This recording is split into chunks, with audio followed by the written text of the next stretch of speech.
Dalam keterangan pers yang berlangsung pada Senin 14 Juni 2021 di Istana Kepresidenan Jakarta Pusat, Menteri Koordinator Bidang Perekonomian Erlangga Hartarto menyampaikan laporan hasil rapat terbatas bersama Presiden Joko Widodo terkait perkembangan kasus COVID-19 di Indonesia.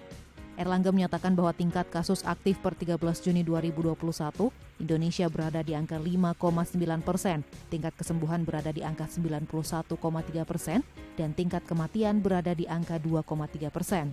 Untuk menyikapi kenaikan kasus di beberapa daerah, terutama Jawa Barat, Jawa Tengah, dan DKI Jakarta, pemerintah akan melakukan beberapa langkah penanggulangan, diantaranya meningkatkan fasilitas rumah sakit, terutama di daerah kabupaten dan kota di daerah zonasi merah, mendorong akselerasi vaksinasi COVID-19, mendorong percepatan pelaksanaan genome sequencing yang semula 2 minggu menjadi 1 minggu, serta perpanjangan PPKM Mikro yang dimulai tanggal 15 sampai 28 Juni 2021.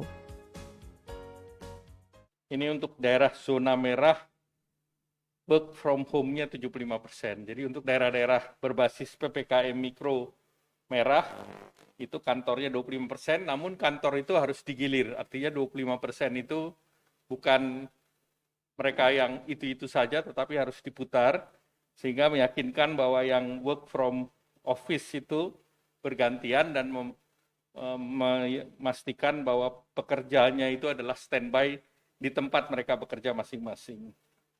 Kemudian kalau yang di daerah oranye atau kuning, WFO dan WFH-nya 50%. Kemudian kalau kegiatan belajar mengajar mengikuti apa yang sudah diputuskan oleh Kementerian Pendidikan. Namun untuk daerah merah, itu juga kecamatan yang daerah merah 100% daring. Selain itu, untuk kegiatan lainnya seperti rumah makan dan mal, mengikuti peraturan yang sudah ada, yakni buka sampai jam 9 malam dengan kapasitas 50% pengunjung, dengan menerapkan protokol kesehatan yang lebih ketat pengawasannya. Khusus rumah ibadah untuk daerah zonasi merah, aktivitas ibadah dilakukan dari rumah atau secara daring.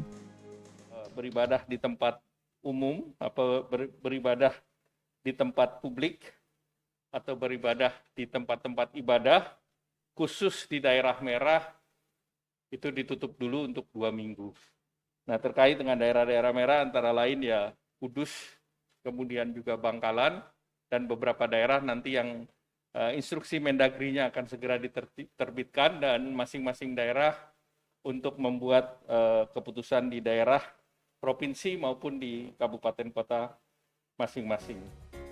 Sementara itu, untuk akselerasi percepatan vaksinasi, Menteri Kesehatan Budi Gunadi Sadikin menyampaikan bahwa Presiden meminta agar bulan Juni bisa mencapai angka 700.000 per harinya dan 1 juta vaksin per hari di bulan Juli mendatang.